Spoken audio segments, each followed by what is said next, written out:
Hello दोस्तों, नमस्कार। आपका अपना चैनल एडु प्ले विथ ऋषि में स्वागत है।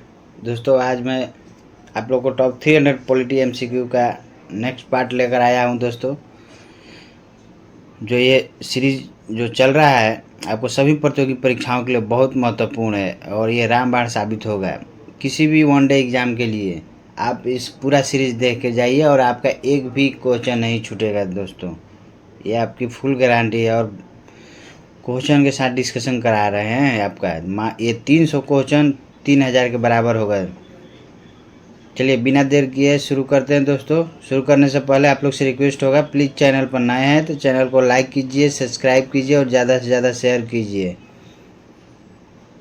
चलिए तो शुरू करते हैं। और करने से पहले आप पूरा पीछे का टोटल 8 पार्ट अपलोड हो चुका है। आज टोटल 8 पार्ट आप लोग देख लीजिए। अगर आप लोग नहीं देखे हैं तो इस वीडियो के डिस्क्रिप्शन में आपका टोटल पार्ट का लिंक मैं दे दूंगा। आप टोटल पार्ट देख लीजिए, एक भी क्वेश्चन नहीं छूटेगा। दोस्तों, चलिए शुरू करते हैं बिना देर किए। देखिए, आज क्वेश्चन 94 नंबर 93 नंबर तक नेक्स्ट पिछले क्लास में करा दिए थे। चलिए 94 नंबर क्वेश्चन क्या कह रहा है क्वेश्चन कि भारतीय संविधान के अनुसार दल बदल के आधार पर निहत्ता का उल्लेख है। दल बदल अधिनियम जो है हमारे मूल संविधान में नहीं था।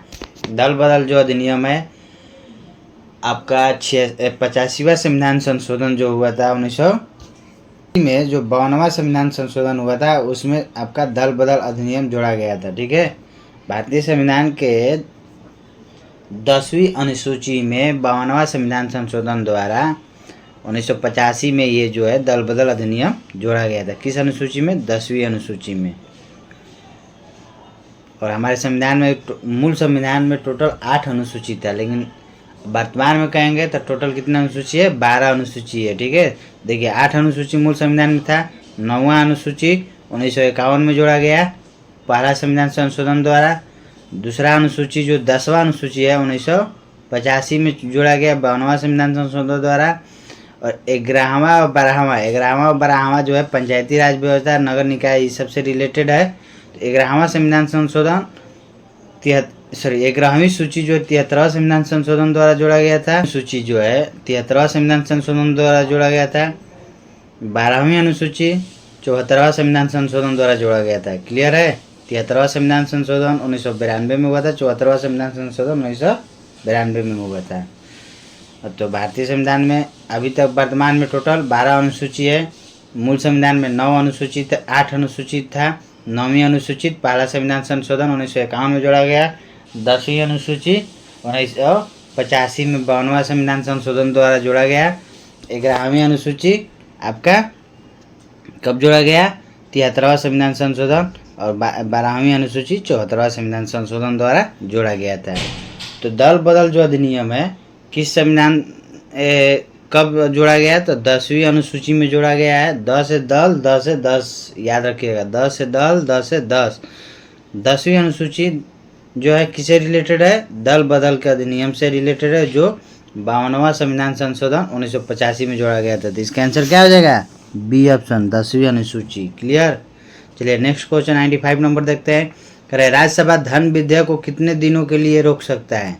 देखिए, राज्यसभा जो है धन विधेयक को जो रोक सकता है मैक्सिमम कितने? 14 दिनों तक, उससे ज़्यादा नहीं। और ठीक ना। और धन विधेयक जो होता है राष्ट्रपति के पूर्व अनुमति पर ही पेश किया जाता है। धन विधेयक को केवल कहाँ पेश करते हैं? केवल लोकसभा में पेश करते हैं।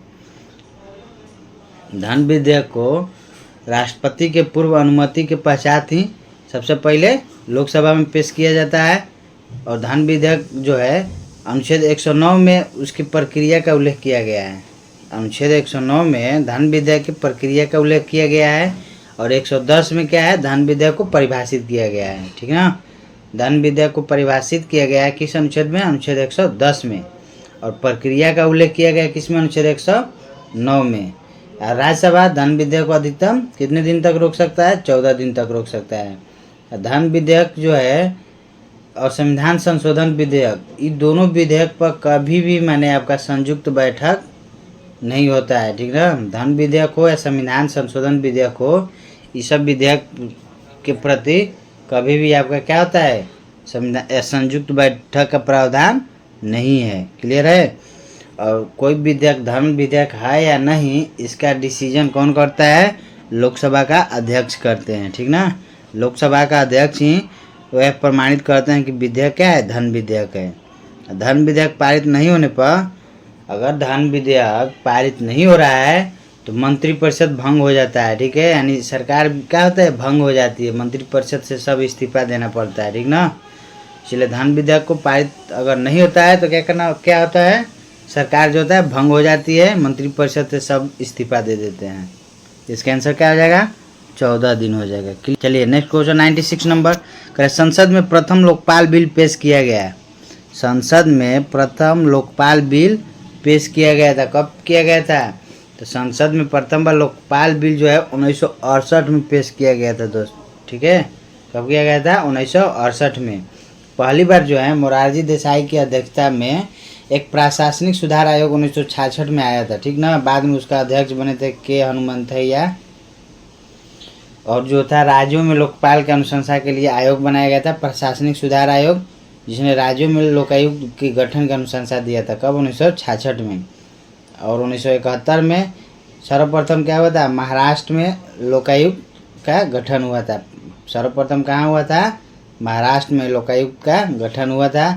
और आपका प्रथम, भारत के प्रथम लोकपाल कौन है? तो कौन थे? प्रथम लोकपाल जो थे आपका पिनाकी चंद्र घोष। अभी वर्तमान में लोकपाल कौन है? पीके मोहंती, यानी प्रदीप कुमार मोहंती। भारत का प्रथम लोकपाल क्या था? पिनाकी चंद्र घोष। अभी वर्तमान में कौन है? प्रदीप कुमार मोहंती, पीके मोहंती। पहला बार लोकायुक्त गठन हुआ था कहाँ पर? महाराष्ट्र में। कब? 1971 में। और लोकपाल जो है बिल कब पेश किया गया था? 1968 में। क्लियर? इसका आंसर हो जाएगा 1968। चलिए अगला क्वेश्चन देखते हैं 97 नंबर। कह रहा है भारतीय संविधान के कौन से अनुच्छेद के अनुसार उपराष्ट्रपति राष्ट्रपति के रूप में कार्य अथवा कृत्यों का निर्वहन करते हैं? कह रहा है कि उपराष्ट्रपति जो हैं राष्ट्रपति के कार्य किस अनुच्छेद के तहत कार्यों का निर्वहन करते हैं?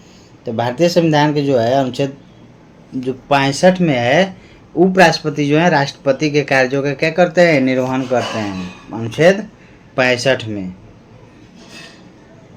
अनुच्छेद 65 में उल्लेखित है कि उपराष्ट्रपति जो हैं राष्ट्रपति के रूप में कार्य अथवा उसके कार्यों का निर्वहन करते हैं। क्लियर? और अनुच्छेद 62 में जो है राष्ट्रपति के पद रिक्त अगर हो जाता है, अनुच्छेद 62 में क्या है कि अगर राष्ट्रपति का पद रिक्त हो जाता है तो उनको भरने के लिए, निर्वाचन करने, आकस्मिक रिक्ति को भरने के लिए निर्वाचित व्यक्ति को पदस्थापित करने का प्रावधान है। क्लियर है? अनुच्छेद 62 में क्या है कि राष्ट्रपति का पद रिक्त है तो उसको निर्वाचन करने या निर्वाचित व्यक्ति को पदस्थापित करने का प्रावधान है। अनुच्छेद 63 में क्या है? उपराष्ट्रपति का प्रावधान है। अनुच्छेद 63 में क्या है? उपराष्ट्रपति का प्रावधान है। उपराष्ट्रपति का जो पद है कहाँ से लिया गया है? अमेरिका के संविधान से लिया गया है। क्लियर? अनुच्छेद 64 में क्या है? अनुच्छेद 64 में उपराष्ट्रपति जो है क्या है? उपराष्ट्रपति जो है राष्ट्रपति का राज्यसभा का पदेन क्या होता है? सभापति होता है। अनुच्छेद 64 में उपराष्ट्रपति जो होते हैं क्या होता है? राज्यसभा का पदेन सभापति होते हैं। क्लियर है? क्या क्या बता दिए। अनुच्छेद 62 में क्या है? तो अनुच्छेद 62 में अगर राष्ट्रपति का पद रिक्त है तो उसको भरने के लिए निर्वाचन करना और या जल्दी भरना है, अगर आकस्मिक रिक्ति को भरना है तो कोई निर्वाचित व्यक्ति को पदस्थापित करने का प्रावधान है। अनुच्छेद 63 में क्या है? तो अनुच्छेद 63 में उपराष्ट्रपति के पद का प्रावधान है, ठीक ना, जो कहाँ से लिया गया है? अमेरिका के संविधान से लिया गया है। अनुच्छेद 64 में क्या है? उपराष्ट्रपति जो है राज्यसभा का पदेन सभापति होते हैं। और उपराष्ट्रपति को जो हटाने संबंधी जो भी प्रस्ताव पेश किया जाता है कहाँ पेश किया जाएगा? राज्यसभा में ही पेश किया जाएगा, ठीक ना। उपराष्ट्रपति को अगर पद से हटाना है तो प्रस्ताव कहाँ पेश करेंगे? राज्यसभा में पेश करेंगे। लोकसभा केवल उसको क्या करता है? अनुमोदन करता है। क्लियर है? लेकिन राष्ट्रपति को अगर हटाना होगा तो किसी भी सदन में जो है प्रस्ताव पेश किया जा सकता है। अगर राष्ट्रपति का पद रिक्त है तो उपराष्ट्रपति 6 महीने तक ही उसका कार्यवाहक राष्ट्रपति के रूप में कार्य कर सकते हैं, यानी 6 महीने के अंदर क्या होगा, राष्ट्रपति का चुनाव करा लेना है। क्लियर है यहाँ तक? तो इसका आंसर क्या हो जाएगा आपका? अनुच्छेद 65 में है कि उपराष्ट्रपति राष्ट्रपति के पद के रूप में कार्य करेंगे जब रिक्त रहेगा। 98 नंबर देखिए, करें निम्नलिखित में से कौन सा विषय भारतीय संविधान के अनुसार संघीय सूची में सम्मिलित नहीं है? देखिए दोस्तों, सूची किस में था? अनुसूची 7 में। सूची जो है आपका किस में है? अनुसूची 7 में है। ठीक, स से सूची, स से 7 याद रखिएगा। टोटल 3 तरह की अनुसूची है। कौन कौन? संघ सूची, राज सूची, समवर्ती सूची। पिछले भी लेक्चर में हमने बताया था टोटल कितने सूची? 3 है, संघ सूची, राज सूची, समवर्ती सूची।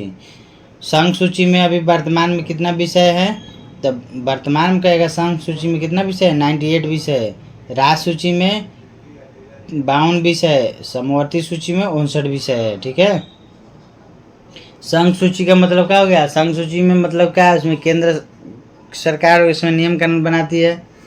राज्य सूची में क्या है?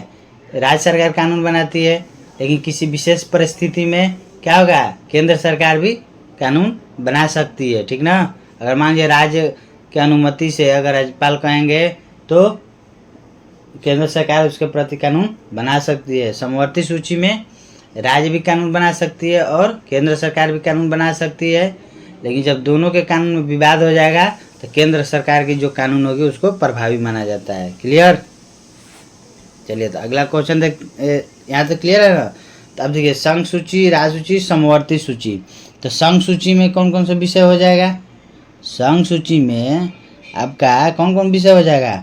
संघ सूची में हो जाएगा रक्षा, विदेशी मामले, युद्ध, अंतर्राष्ट्रीय शांति, संधि, परमाणु शक्ति, सीमा शुल्क, जनगणना, डाक, तार प्रसारण, विदेशी ऋण, विदेशी व्यापार, रेल, वायु, जल परिवहन। ये सब क्या है? संघ सूची के अंतर्गत आता है। ठीक है, कृषि, लोक सेवा, कारागार, जेल, यानी भू राजस्व, लोक व्यवस्था, पुलिस, स्थानीय शासन, लोक स्वास्थ्य, सिंचाई, क्रय विक्रय, ये सब किस में आता है? राज्य सूची का विषय है। समवर्ती सूची में क्या क्या आएगा? परिवार नियोजन, जनसंख्या नियंत्रण, समाचार पत्र, जलमार्ग, कारखाना, आर्थिक सामाजिक योजना, शिक्षा, ये सब किस में है? समवर्ती सूची में है। ठीक है, इसका आंसर क्या हो जाएगा? करेक्ट निम्नलिखित में से कौन सा भारतीय संविधान के अनुसार संघीय सूची का विषय नहीं है? तो देखिए, रक्षा तो है ही, रेलवे है, रिजर्व बैंक ऑफ इंडिया, स्थानीय स्वशासन नहीं है। तो आंसर सी हो जाएगा। स्थानीय स्वशासन राज्य सूची का क्या है? विषय है। क्लियर? चलिए नेक्स्ट क्वेश्चन। नेक्स्ट क्वेश्चन क्या है? 99 नंबर, करें निम्नलिखित में से कौन सा कथन भारत के उपराष्ट्रपति चुने जाने की अर्हता से संबंधित नहीं है? उपराष्ट्रपति की चुने जाने की अर्हता से संबंधित नहीं है। क्या वह भारत का नागरिक होना चाहिए? सही है। वह 35 वर्ष की आयु पूर्ण कर चुके होना चाहिए? सही बात है। वह लोकसभा का सदस्य निर्वाचित होने के लिए अर्हता रखता है? यही क्या है? गलत है। अगला क्या? वह कोई लाभ के पद धारण नहीं करेगा? ये भी सही स्टेटमेंट। आंसर क्या हो जाएगा? सी आंसर हो जाएगा। सी स्टेटमेंट जो है गलत है, यानी वह लोकसभा के सदस्यों के निर्वाचित होने की अर्हता नहीं रखना चाहिए। ठीक ना? किसकी रखना चाहिए? लोकसभा का नहीं है तो किसकी? वह राज्यसभा के सदस्य बनने योग्य होना चाहिए। क्लियर? क्यों? क्योंकि लोकसभा के सदस्य ने बनने के लिए आपको मिनिमम आयु कितना होना चाहिए? 25 वर्ष। ठीक, राज्यसभा के बनने के लिए 30 वर्ष। क्लियर? तो देखिए, तो इसमें आंसर क्या हो जाएगा आपका? सी ऑप्शन हो जाएगा 99 का। यानी राष्ट्रपति को चुनने के लिए क्या क्या अर्हता है? उम्र 35 वर्ष होना चाहिए, आयु, भारत का नागरिक होना चाहिए, और राज्यसभा का सदस्य बनने की योग्यता रखते हैं, केंद्र सरकार, राज्य सरकार या किसी स्थानीय प्राधिकरण के अंतर्गत किसी भी लाभ के पद पर नहीं होना चाहिए। अनुच्छेद 63 में क्या है? उपराष्ट्रपति का पद का प्रावधान है। अनुच्छेद 64 में क्या है कि उपराष्ट्रपति राज्यसभा का पदेन सभापति होते हैं। अनुच्छेद 65 में क्या है? उपराष्ट्रपति जो है राष्ट्रपति का अगर पद रिक्त है तो उनके कार्यों का निर्वहन करेंगे। क्लियर? अनुच्छेद 63 में राष्ट्रपति के पद का प्रावधान है, जो कहाँ से लिया गया है? अमेरिका के संविधान से लिया गया है। यहाँ तक क्लियर है ना? चलिए नेक्स्ट क्वेश्चन 100 नंबर, कह रहा भारत में प्रधानमंत्री क्या होते हैं? लोकसभा द्वारा निर्वाचित किया जाता है, राष्ट्रपति द्वारा निर्वाचित किया जाता है, राष्ट्रपति द्वारा नियुक्त किया जाता है, लोकसभा में बहुमत दल द्वारा मनोनीत किया जाता है। तो क्या हो जाएगा? भारत के प्रधानमंत्री जो होते हैं राष्ट्रपति द्वारा नियुक्त किए जाते हैं ना, तो आंसर क्या हो जाएगा? C option. भारत के जो प्रधानमंत्री होते हैं राष्ट्रपति द्वारा क्या किया जाता है? नियुक्त किया जाता है। अनुच्छेद 75 में क्या है? यह प्रावधान है कि राष्ट्रपति प्रधानमंत्री की नियुक्ति करेगा तथा अन्य मंत्रियों को नियुक्ति राष्ट्रपति जो है प्रधानमंत्री के सलाह पर करेंगे। क्लियर? अनुच्छेद 75 में राष्ट्रपति प्रधानमंत्री की नियुक्ति करते हैं, ठीक ना। अब भारत में जो है प्रधानमंत्री के पद को सर्वाधिक प्रमुखता दी गई है। इस बात को ध्यान रखिएगा। प्रधानमंत्री जो होते हैं मंत्री परिषद का क्या होता है? नेता होता है। और अनुच्छेद 78 में जो है प्रधानमंत्री का कर्तव्य है कि वह संघ के क्या प्रशासनिक संबंधी और विधायी संबंधी सभी जानकारी जो है राष्ट्रपति को दें, ठीक ना। अनुच्छेद 75 में क्या है? प्रधानमंत्री की नियुक्ति राष्ट्रपति करते हैं। अनुच्छेद 78 में क्या है कि प्रधानमंत्री का यह कर्तव्य है कि वह संघ के प्रशासनिक संबंधी और विधायिका संबंधी सभी जानकारी क्या हो? राष्ट्रपति को दे। ठीक, प्रधानमंत्री पद के शपथ राष्ट्रपति दिलवाते हैं। 91वां जो संविधान संशोधन अधिनियम 2003 द्वारा जो था, यह व्यवस्था किया गया था कि मंत्रिपरिषद में मंत्रियों की कुल संख्या प्रधानमंत्री सहित लोकसभा के कुल सदस्यों की संख्या का कितना होना चाहिए? 15% होना चाहिए। बहुत इंपॉर्टेंट क्वेश्चन, याद रखिएगा इस पॉइंट को याद रखिएगा। कब किया गया था? 91वां संविधान संशोधन 91 कॉन्स्टिट्यूशनल अमेंडमेंट में एक चीज जोड़ा गया, व्यवस्था किया गया कि मंत्रिपरिषद में टोटल कितने सदस्य शामिल होंगे? तो प्रधानमंत्री सहित लोकसभा के कुल सदस्यों का कितना? 15%। कितना? 15% से अधिक नहीं होना चाहिए। अगर मान लीजिए 550 है सीट, तब 550 का 15%, अब जितना हो जाए देख लीजिए कितना हो जाएगा। 3 × 5 = 15, 2 × 5 = 10, कितना? 5 × 3 = 15, 5 × 15 = 16, 165/2, 2 से भाग करिएगा, 2 × 8 = 16, 2 × 4 = 85 गो, ठीक है। कम से कम कितना हो चाहिए? अधिक से अधिक 85 सदस्य जो है मंत्रिपरिषद में शामिल हो सकते हैं। यानी जितना भी अगर लोकसभा के सदस्यों की संख्या है उसका अधिक से अधिक 15%, उससे ज़्यादा नहीं। यही सेम प्रक्रिया विधानसभा में भी है। क्लियर? चलिए, तो इसका आंसर क्या हो जाएगा? तो सी आंसर हो जाएगा कि राष्ट्रपति का नियुक्ति, प्रधानमंत्री का नियुक्ति कौन करते हैं? राष्ट्रपति द्वारा। चलिए 101 नंबर क्वेश्चन देखते हैं दोस्तों। कह रहा है कि भारतीय संविधान का अनुच्छेद 123 द्वारा राष्ट्रपति को शक्ति दिया जाता है। 1 2 3 क्या है? याद है? 1 2 3 जो है अध्यादेश जारी करने की शक्ति किसको है? राष्ट्रपति को है। अगर सत्र जो है नहीं चल रहा है, सत्र बंद है, तो ऑर्डिनेंस जारी करने की शक्ति राष्ट्रपति को दिया गया है। किस अनुच्छेद के तहत? अनुच्छेद 123 के तहत, ठीक है। वही विश्रांत काल में चला गया है, तो राष्ट्रपति को अध्यादेश जारी करने के यानी ऑर्डिनेंस जारी करने की शक्ति दी गई है। किस अनुच्छेद के तहत? अनुच्छेद 123 के तहत। और बताए थे आप लोग को कि अनुच्छेद जो है 18 में क्या है? आपातकाल संबंधी प्रावधान है, अनुच्छेद 352 से 360 के बीच में। अनुच्छेद 72 में क्या है? अनुच्छेद 72 में जो है किसी अपराध के लिए दोषसिद्धि व्यक्ति को क्षमा करने की शक्ति किसको दी गई है? राष्ट्रपति को दी गई है। यानी राष्ट्रपति को उसके दोष को क्षमा करना हो या विलंबन हो, परिहार हो, लघुकरण, ये सब करने की शक्ति राष्ट्रपति को किस अनुच्छेद के तहत है? अनुच्छेद 72 के तहत। याद रखिएगा, क्षमादान किस अनुच्छेद के तहत राष्ट्रपति करते हैं? तो अनुच्छेद 72 के तहत करते हैं। क्लियर? और राष्ट्रपति जो है अगर साधारण विधेयक पर असहमत हो जाए दोनों सदन में, तो क्या करते हैं? संयुक्त बैठक की आहूत करते हैं, बुलाते हैं, अनुच्छेद 108 के तहत। राष्ट्रपति जो होता है संविधान का प्रावधानों का अगर उल्लंघन करते हैं तो उनके ऊपर महाभियोग चलाया जाता है। किस अनुच्छेद के तहत? अनुच्छेद 61 के तहत। क्लियर? राष्ट्रपति का पद का जो प्रावधान है किसमें है? अनुच्छेद 52 में। याद रखिएगा, पकानी 52 में पद कार्यपालिका के प्रधान होते हैं। 53 में नियुक्ति प्रक्रिया है किसमें? 54 में। ठीक है, कार्यकाल 55। याद रखिएगा। चलिए नेक्स्ट क्वेश्चन देखते हैं। नेक्स्ट क्वेश्चन क्या कर रहा है? तो इसका आंसर क्या हो जाएगा? 123 में क्या है आपका? 123 में विश्रांतकालीन में अध्यादेश जारी करने की शक्ति प्रधान है। निम्नलिखित में से कौन सी संसदीय समिति का अध्यक्ष अनिवार्य रूप से सत्ताधारी दल के सदस्यों में होता है? देखिए, बताया था हम पिछले लेक्चर में भी। प्राक्कलन समिति सबसे बड़ी समिति है जिसमें 30 सदस्य होते हैं। 30 का 30 सदस्य किसका होता है? लोकसभा का होता है। और एक होता है लोक लेखा समिति। तो लोक लेखा समिति में टोटल 22 सदस्य होते हैं जिसमें 15 लोकसभा के और 7 राज्यसभा के। लोक लेखा समिति को प्राक्कलन समिति की जुड़वा बहन कहते हैं। ठीक, सबसे बड़ा समिति प्राक्कलन समिति है जिसको एस्टिमेटेड कमिटी भी कहते हैं। तो प्राक्कलन समिति हो गया सबसे बड़ा, और इसका जो अध्यक्ष होते हैं क्या होता है? प्राक्कलन समिति का अध्यक्ष जो होते हैं सत्ता पार्टी के होते हैं। ठीक ना? कौन चुनते हैं? तो इसका जो अध्यक्ष का चुनते हैं, लोकसभा का जो अध्यक्ष होते हैं वही जो है अध्यक्ष प्राक्कलन समिति के अध्यक्ष का मनोनयन करते हैं। ठीक ना? तो इसमें क्या हो जाएगा आंसर? तो प्राक्कलन समिति का जो अध्यक्ष होते हैं किसका होता है? सत्ता पक्ष के होते हैं।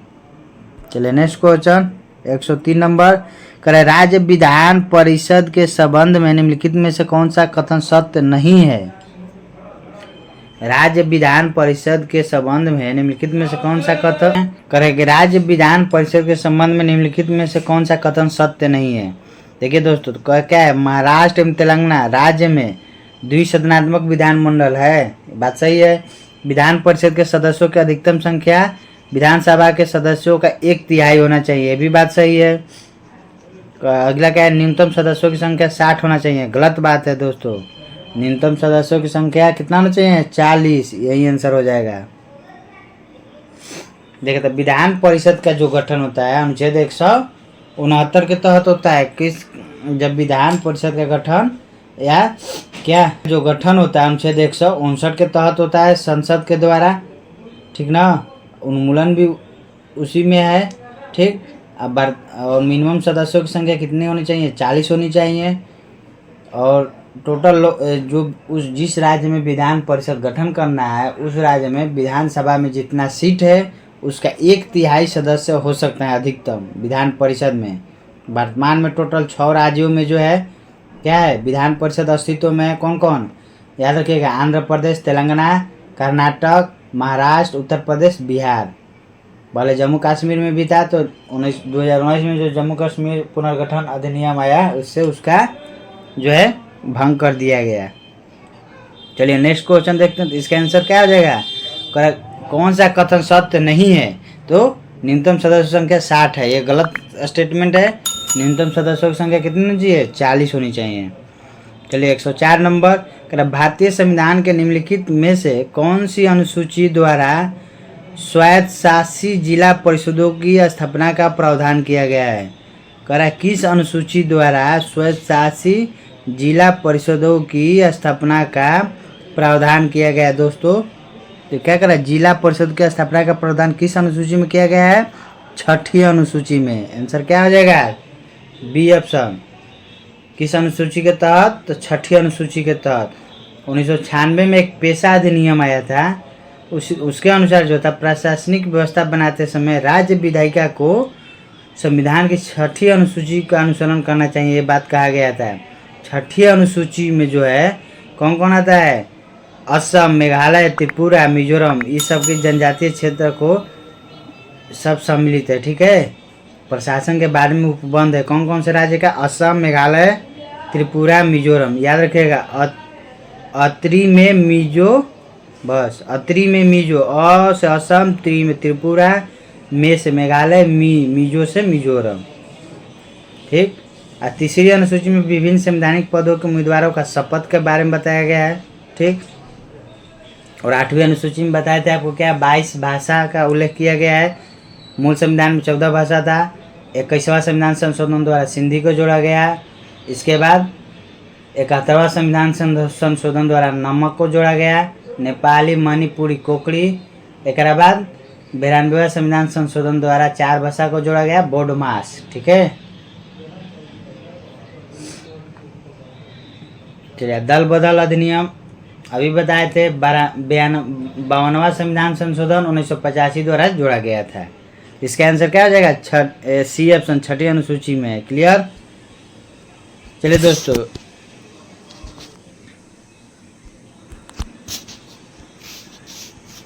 दोस्तों, तो आज यहीं तक रखते हैं। फिर मिलते हैं नेक्स्ट वीडियो में।